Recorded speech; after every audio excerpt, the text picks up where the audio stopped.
Ayan guys, magluto tayo ng pananghalian.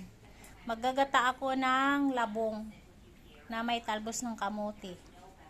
Tapos, ayan yung sahog ko, daing. Ayan, gata. Ayan guys, bawang. Pag ako naggagata, ginigisa ko yung mga lamas. Yung bawang, sibuyas, ganun. Then, lagyan na natin sibuyas guys. Dahil na yung sibuyas, lagay na natin yung gata. Yung pangalawang gata. Dahil sa kumulo na, ilagay na natin yung daing. Lagay na natin. Yung labong ko guys, napakuluan na yun. Tanggal na yung pait.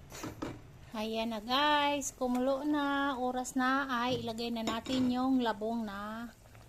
Ano na siya guys, luto na din yan. Ayan na guys. Okay na yung labong natin. Ilagay na natin yung siling green. Tapos yung talbos ng kamote, ibabaw natin. Para maluto na. Masarap yan guys, pag may talbos ng kamote. Ayan na guys, kumulo na. Lagay na natin yung kakang gata. Haluin muna natin. Haluin muna. Kasi guys, ako pag nagluto, hinuhuli ko yung kakang gata para malasa yung gata.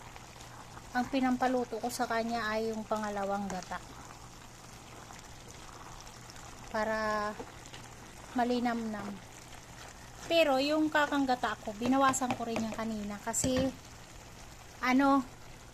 isang baso to, nilagay ko na kanina para malasa din. Ayan, yan.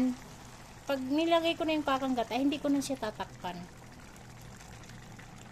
Kasi pag tinakpan ko, nawawala yung niya.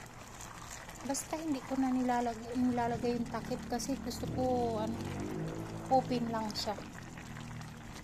Ayan guys. Nilagyan ko na yan ng konting asin. Konti lang kasi may daing, di ba? Maalat ang daing. Pero yung daing hinugasan ko na muna kanina yun bago ko nilagay.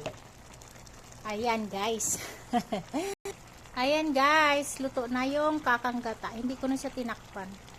Tsaka yung talbos ng kamote, luto na rin.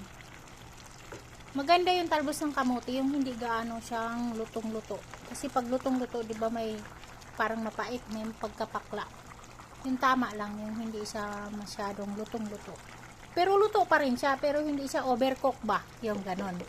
Thank you for watching guys. Thank you very much.